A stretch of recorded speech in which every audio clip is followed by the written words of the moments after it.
I've been given the opportunity to speak first, but I don't want the report for me to be more pronounced in the report. Let the report be evenly distributed among comrades. So basically, the reason why we are here today, very, very simple, is as regards to the comment of the Minister of FCT, Wike, over the remarks he made. We are still making noise. So. The remarks he made about the Ijaw nation.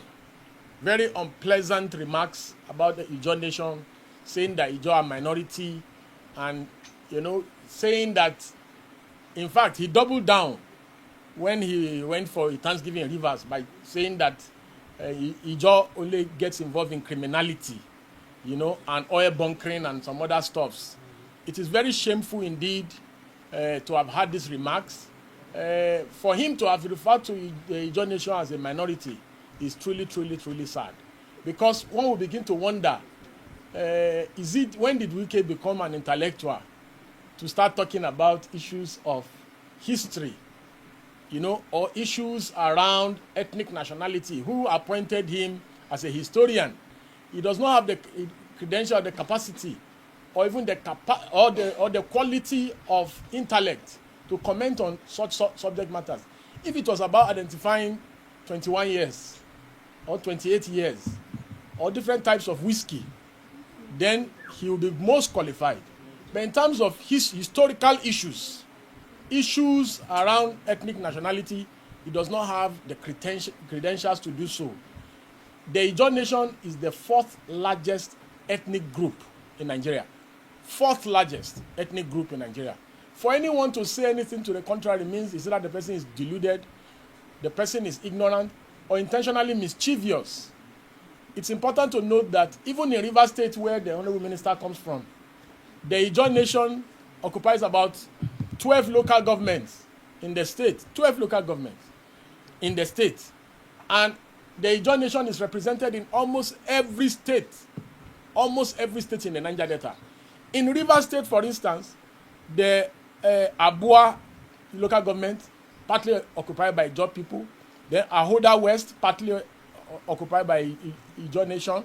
Then the Akukotoro as well. Andoni, Asari Toru, Boni, Degema, Okrika. Then Ogubolo, then Opobo, and Onkoro. Then Port Harcourt is partly occupied by the Ijaw nation. In fact, it is noteworthy to say that the Ijaw nation is not only restricted to Bayelsa, to Rivers State alone. The entire 8 local governments in Bayelsa State is occupied by the Ijaw nation. In Akwa Ibom, we have about 7 local governments that is occupied by the Ijaw nation.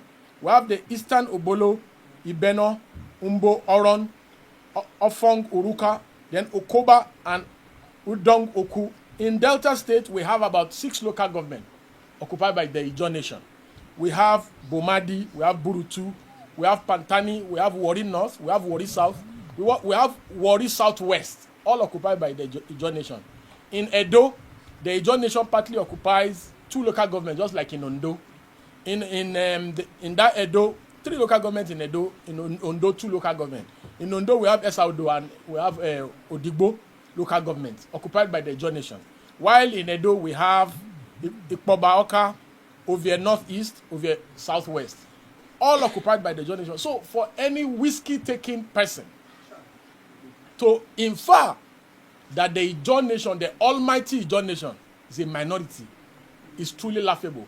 If not for the Ijaw nation, even the so-called 13% derivation that the Niger Delta is enjoying today will have been a mirage. Are we talking about the sacrifices of Isaac Daka Boro? Are we talking about the sacrifices of Ken Saro-Wiwa, people who laid their lives? Are we talking about environmental activists who fought against Shell, Mobil, and all the oil pollution of oil and gas in the Niger Delta that have laid down their lives? Even the Rivers State that we're talking about, is it not the Ijaw nation that created the struggle? The creation of Bayelsa State and other states in the sub-region. Is it not the struggle of Ijaw people that made this happen? For anybody to think that because today there are something in Nigeria that they can look down on the Ijaw nation because you are having a dispute with a governor and you begin to talk that, it's like when you are fighting a political foe, you start talking against Yoruba people or you start talking against Fulani people. or you talk against Hausa people. As of today in Nigeria, and you can fact check the things we are saying. The Ijaw nation is the fourth largest ethnic nationality after Igbo, Yoruba, and Hausa. So how can anybody say they are minority? The FCT minister, Wike, his people, they are minority in Rivers, but they are governor. His people only occupy 4 local governments in Rivers State. The Ijaw people occupy 12 local governments in Rivers State. And you turn around and say that Ijaw people are minority. And yes, he actually said minority of the minority. You can imagine, how can people who occupy 12 major local governments in Rivers State be minority? People who occupy so many local governments in Delta, people who occupy 8 local governments in Bayelsa, people who occupy 3 local governments in Edo, people who occupy 2 local governments in Ondo, how can they be minority, for God's sake? How can you try to insult and communalize the struggle of Paklak and other notable Ijaw sons? Even the militants that he was talking down on, the militants, have they not done more for Niger Delta? Okay, what has Wike done for Niger Delta? What has he done for Rivers? What has he done? Aside cornering, somebody was cornering almost 13 to 16 billion IGR monthly. While you were governor, you were under declaring IGR. Somebody came, aside declaring almost 16 billion IGR more. The person did not build more infrastructure. The person did not do anything. All the person did was to be transparent. That's the only contribution to nation building. And all these demolitions he's doing in Abuja. The man, he just renovated International Conference Center for 39 billion. 39 billion, it's not 3 billion. It's not 390 million. 39 billion. That ICC that we all know. Are you building a new building? Even if you are building a new building, shouldn't be more than 3 billion. 39 billion. If they try this kind of thing in China, it will have been shot. Be a firing squad. Nobody is holding them accountable. We are not interested in all this one they are doing. But because of complacency, you now face the Ijaw nation. You can do your fight with Governor Fubara without ridiculing the Ijaw people. Just like if anybody wants to do their fight with a Yoruba man or a Hausa man or a Fulani man, you don't need to bring the issue of their ethnic nationality into the struggle. So that is just basically why we are gathered, and I will now allow our senior comrade Maxwell Okpara to take over. To start by, first of all, commending the members of the Ijaw nation for how far they have been able to comport themselves. Because Ijaw nation, as rightly pointed out, is a strategic nation in this country. And you see, when you begin to use a derogatory remark against them, it can lead to something else. And that's the reason why Mr. President should be keeping quiet. Because if anything happened to a section of this country, especially the Niger Delta, Nigeria will feel it. So we are calling Mr. President to come in, because I expected that by now the FCT minister, former governor of Rivers State, Barrister Wike, would have issued a press statement and apologized. Because we are talking about people who are much more than who are too big to be a grandfather. We are talking about people that have read, people that have seen it all. You can't look at their face and you call them names. How dare you? Because of political fight with somebody feel that is from that axis. You don't do that. So, and why everybody is keeping quiet is not the best for us. Because why some people are keeping quiet is either you are benefiting from him, or you don't want to be killed, or whatever thing. And on our own, we feel that this is high time we come out to talk. Because if some other persons, we have been seeing how demonstration has been going on since Friday, Saturday, even as at yesterday, that demonstration can lead to another thing else. Because they are scattered all over the world. You have Ijaw nation in America. When I was there in Paris, I saw them. You have them in Asia, you have them, they can mobilize and say enough is enough. Mr. President, please, we are calling on you to come in. First of all, ask him to apologize. You cannot tell an old man that an old man is wrong, while a young man is right. You cannot say it. So the point we are making is that we are looking at what that may generate, because you have seen them, they have been making comments either as a group, either as a person, and if the president failed to address the issue now, it may lead to something else. And also that comment also amounts to gross violation of rights, because the constitution said that you don't discriminate against anybody, and if your right has been or is likely to be violated, you can seek redress in court. So, and Nyesom Wike being a governor, when you are addressing the press, you choose your words. You are not only a governor, you are a lawyer. You are not only a lawyer, you are a member of body of benchers. You are not only a member of body of benchers. Your wife is occupying the office as a court of appeal judge. So, the combined effect of all this, you are expected to conduct yourself when addressing the press. There is a difference between when a member of National Union of Road Transport Workers, who never sees a secondary 4 walls of the secondary school, is talking, and when somebody who has been a minister for education, you have been a governor for 8 years, you are now a minister for FCT, where the diplomats are living. So we are saying that if you are going to do your politics, you can do your politics without necessarily attacking the nation. You can do your politics, you can even make your points without necessarily insulting people. So, and once again, I want to apologize the people of Ijaw Nation not to take laws into their hands. Yes, you may feel aggrieved. Follow it in the right direction and make sure that the directing is the ultimate purpose is being achieved. And I must say this thing, I still bring my speech down to the table of Mr. President. I have had series of presidents in this country. There are some issues. Personally, some people like us, we voted against you. We campaign against you. We work against you. If that opportunity surfaces again, we will still vote against you. We will still work against you. Correct. And listen, if you are doing well, we'll clap for you. You have been taking some decisions. When the issue of local government came up here, all of us clap for you. Correct. I address the press. I say, you have my support on this one. Now, the governor has frustrated the same local government implementation. So are you now telling us that you can only back, you cannot bite? There are some things that you are doing. Of course, whether we like it or not, just like I addressed in Media House yesterday when they are talking about press briefing. I said that press briefing is another scam. You people should stop listening to them. There are some things you don't need to tell us that you are working. If you go to FCT here, you see that Wike is working. I'm talking about Wike I'm speaking against now. If you come to FCT here, you see that Wike is working. Almost every part of FCT, construction is going on. Whether you call it corruption or whatever thing that you are talking about is between you and whatever thing, but I'm seeing construction going on. I'm seeing road network. We had the previous what's the name? The man that whose cap is longer than his achievement.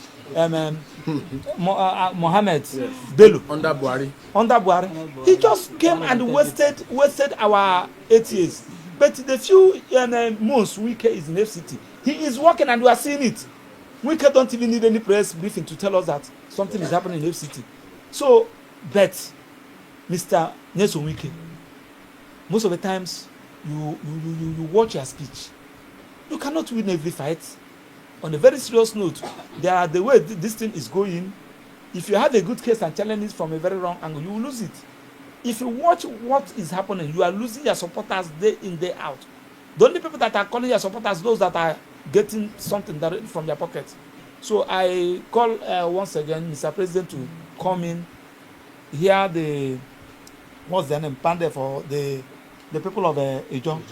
Listen to them, call their elders, talk to them, have a meeting with them, and look for a way to resolve this matter politically, just like as we are calling you to come and resolve the issue of IPOB politically, and we're listening and the call. So these are the issues that you need to address for you to gain the support of people like us. But the way things are going, it's like we are being vindicated by voting against you. But if you begin to address all these issues, I think we'll give you support. I could remember when Governor Ngige, rigged the election from P2B. So everybody say killing Ngige. Ngige left everything and be working in Anambra State. Within a few months, people were asking P2B, just allow Ngige to continue. He's doing well. That is how it's supposed to be. I thought that by now you would have convinced some people like us the reason why we should regret our action of voting against you. I was in APC and I was campaigning against you. So you should do something and make sure that there is peace in this country. Let there be peace in the southeast. Let there be peace in the south. Let there be peace in all part of the country. So that in 2027 we may reconsider our position. Me, I know they reconsider. Thank you very much. Of Mr. Nyesom Wike against the Ijaw nation is a violation of the Constitution of Nigeria. Section 41 clearly provides for what we call the anti-discriminatory clause. That assault on the Ijaw nation clearly violates that particular provision. It also violates the rights of the Ijaw nationals under the United Nations Charter. It also violates the African Charter of Man and People's Rights, the right of the minorities to their home, and the right of the people against mental and other forms of torture under the Anti-Torture Act of 2015. A clear assault by a person of Mr. Wike's standing, and this is quite very interesting, or quite very unfortunate, because Nyesom Wike, as we know, is a very senior member of the bar. He's a life bencher, a two-time governor of Rivers State, and a former minister of education in Nigeria, and now the minister of the FCT. One will expect so much from a man that has occupied so much position. More so that the wife is a Court of Appeal judge and the daughter is a judge of the FCT High Court in Abuja. But when you see men of such standing goes against the oath of office they've taken or swore to at several times, go against the level of standing you expect them in the society, then there's quite a problem. I think no matter the disagreements that Mr. Wike might have against the governor, it is out of place for Mr. Wike to now go for the very tribe that has given him so much as a minister and as a former governor. Don't forget that the Ikwere nationality from which Mr. Ikwere belongs, which Mr. Wike belongs to, is what you refer to as a stranger in the River State of Nigeria. The original inhabitant, because the Ikwere nation is a sub-Igbo nation. Looking at it from the historical perspective, the original owners of the Niger Delta of Nigeria today, including River State, Port Harcourt, are the Ijaw and the other ethnic nationalities. The Ikwere, which is a sub-national or sub-ethnic group of the Igbo, were people who migrated down to River State, looking at the historical sites. So this same tribe has sacrificed so much by giving people from your particular place, a particular tribe, so much space to occupy position of government for such a long time. And how do you intend to pay them back? The only time they had the opportunity of producing one of their own as a governor. I'm not a politician, I don't care about what you guys are about the politics in your states, but we're defending the rights of these Ijaw nationals to their own ancestral home, which you have come in to now see yourself as the landlord and they as the minority of the minorities who do not have a say in their states. I also think that upon the failure of Mr. Wike to apologize to these people, and we are demanding immediately, we are giving Mr. Wike 3 days to apologize. Otherwise, I think the Ijaw nation should do a petition against Mr. Wike to the United Nations. This is a clear threat against a people in their own land, in their own ancestral home, and such matters must not be swept under the carpets. The matters must be looked into by the United Nations because there is a threat against a particular ethnic nationality by persons who believe they are the owners of the states, a threat to annihilate them and to drive them from their ancestral home. And such matters should not be condoned. So Mr. Wike has, as a matter of urgency, has to apologize to the Ijaw nation, has to apologize to the good people of the Ijaw nation, and to promise going further that there will be no such repeat of such a verbal attack or any other form of attack against the people who owns or who has given him so much by ensuring that he became a minister and a governor in their own state. I think that will be the tip of my contribution. Thank you. Perspective that Wike is an employee of the President Bola Ahmed Tinubu, and whatsoever your staff does, you must not shy away from taking total responsibility of the action. Therefore, I am putting it straight to President Bola Ahmed Tinubu that he is the one who has sent Wike to make such statements. And for him, the president, to deny this fact is to give Wike an ultimatum to apologize to the Ijaw nation. Failure of Wike apologizing to the Ijaw nation is an acceptance that Tinubu, our president, does not care on how any nationality or any ethnic group is being treated. For me, I'm a believer that an injury to one is an injury to all. If the Ijaw nation is being considered today by Wike as people who are minority in minority, because that was his word, I believe tomorrow my own ethnic, my own nationality can also be quoted as being a minority. And I am putting it straight to President Bola Ahmed Tinubu to call Wike to order to apologize. Failure of Wike apologizing to the Ijaw nation is an acceptance that Tinubu does not care on what his staff does to mar his reputation and to jeopardize the integrity of every Nigeria. Thank you. So, in closing, Wike does not have any friend, though. His friend is his stomach. His friend is his stomach and his interest. Wike betrayed the first man that brought him to politics. First man that brought him to politics. Wike betrayed Odili. Odili, remember he said that if he ever make Odili cry, any day he make Odili cry, may not be well with him, may not be really. Wike is still eating food and acting normal. Wike betrayed Rotimi Amechi. Is it Tinubu, ordinary Tinubu that Wike just met on the street the day before yesterday, that he will not betray? So there's nothing that he's doing now. All this whoa that he's shouting, he's still going to betray you. And any man that when you discuss with him, have one-on-one discussion with him, and he comes forward later to come and say it and be mocking people. You know, he was saying it in that interview, mocking people that he has had personal conversation with. He's also going to do it to those people who are his friends, the judges, the Tinubu and others. Who there was a judge, the chief judge of Rivers State. You saw what Wike did to him. Wike, there's an old video of Wike praising the man, saying he has never seen somebody with integrity like that man. A few days ago, in that interview, he said that the man is the most useless man in this world, that he has never seen somebody more useless than the man. That the man is very corrupt. All because he has changed his position about that man. All of a sudden, because there's something he wants the man to do now that maybe the man is not agreeing to do. So that's yes and Wike for you. God forbid, 3 times. If peradventure anything were to if there was even any suspicion of anything happened to President Tinubu, God forbid 3 times again, Wike will be the first person to switch allegiance to Kashim Shettima. In fact, he will do anything in this war, including licking Kashim Shettima's leg, just for power. Wike will do anything. And he's the most ambitious person you can ever see in this life. He's always plotting. He's never satisfied. This minister that you see him holding, he sees it as if it's houseboy job. Wike will always be plotting to be president. It's my former friend. I know him very well. Even him, he can confirm these things I'm saying. He's a plotter. And he will do anything for power. Anything for power. And if the man that made Wike, yes and Wike today, when he was doing boy all over them, it's Patience Jonathan and Goodluck Jonathan that made Wike to be who he is today. Nationally.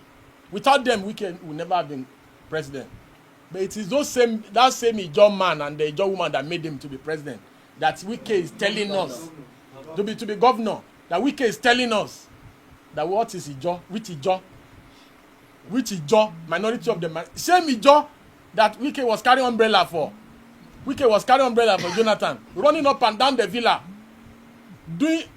licking Mama P's leg, crawling on the floor. Today, Wike is behaving like somebody that fell from the sky. And he said this recently. He said, nobody helped him. He became governor by himself. How can you make yourself? Wike said he is a self-made man. He has forgotten President Jonathan. He has forgotten Patience Jonathan. He has forgotten Omechi.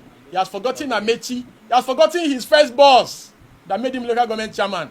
He will also forget Tinubu. Tinubu is just a pawn in Wike's game. So the people of Niger Delta who have sacrificed so much for that region, who made sure that they brought the multinationals to their knees, they should be consoled that people like Wike will always come and go, but the region will remain.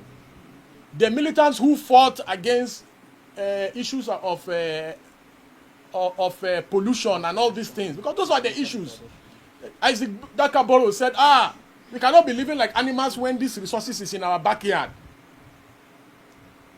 Ken Saro-Wiwa said, no, this cannot be happening. There is not even water to drink. What has Wike ever fought for in his life? In that Niger Delta, what has he ever fought for in his life? What has he ever fought for? The people that he's insulting today, they are the ones that fought for everything. For all the 6 states in the Niger Delta. Wike did nothing for the emancipation of the region. He did nothing. No matter how much I don't like Asari Dokubo, me I prefer Tompolo. No matter how much I don't like Asari Dokubo has done more for Niger Delta than Yes and Wike. Has done more for Niger Delta than Yes and Wike is just a political parasite, a eternal parasite. Anywhere there's food is ready now. You know, he said APC is cancer, PDP is malaria. That why will he leave PDP to join APC? Is that not what he said? Today he's in APC. Tomorrow, the things he's saying today, his friend, because all these political contractors that move based on wave, today El-Rufai has gone to SDP. If El-Rufai had been made minister, will he be insulting Tinubu? He will also be acting movie like Wike all over the place, praising Tinubu. So the president should choose between the Ijaw nation and Yes and Wike, which is more electoral, has more electoral value. And this is why I agree with the position of comrades that the president should choose. If Wike has more electoral value than the Ijaw nation, then he should go with Wike. But if the Ijaw nation have more electoral value and have more value for the nation, then the president should compel him to make a public apology to the people of the region. Because it is the people of the region that have brought the 13% derivation.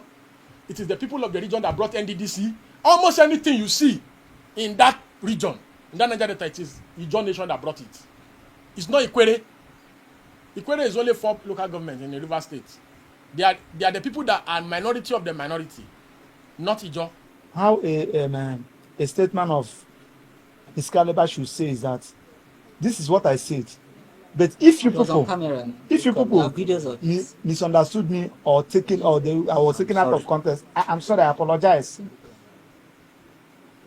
I'm talking about how it's supposed to present it, not to say that this is not what I said. You're not talking to children, you're talking to a nation. You're talking to a nation. And the things he said is on camera. There was no mistake there. The things he said it with his chest. He's using ego instead of apologizing. He said he was misquoted. That denial is unfortunate. What he said was vividly captured on camera. We have videos of it. It went very viral.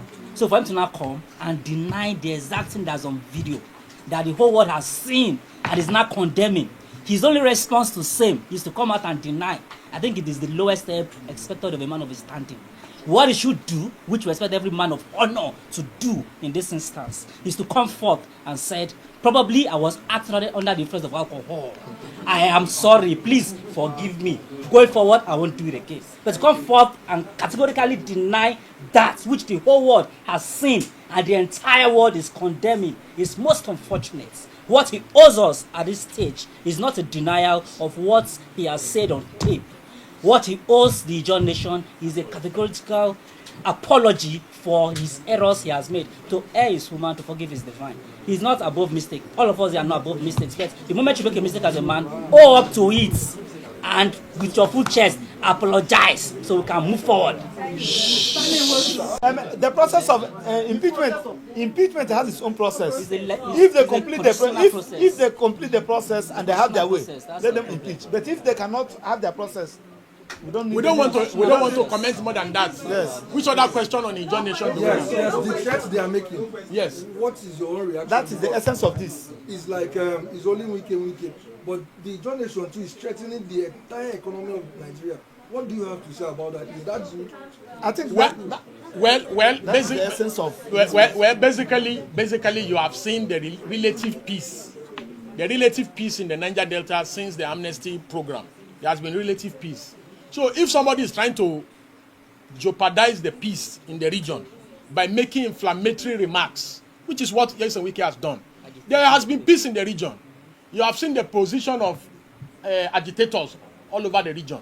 That since they laid down their arms, they have been peaceful. They have been the one even protecting national assets. Even when there are environmental related issues, they come on board and try to help the government. But if Wike, in the process of doing his political fight in Rivers, feels that the Ijaw nation are the people that he wants to target in order to win his political fight with his former godson, then any reaction from the Ijaw people will be commiserate to the action that he was the one who started it. Nobody forced him, nobody compelled him, nobody asked him to drink anything. You understand? So if he started a fight on his own and the people are not responding, it is within their right. You cannot expect to threaten a people like the Ijaw nation who have fought for almost any development you see in the Niger Delta. They are the ones responsible. Almost any development that you see in the Niger Delta, they are the ones. Even the corporate social responsibility of the IOCs, it is their struggle that has made the IOCs to be alive to their responsibility. So that's very simple. Yeah, thank you very much. He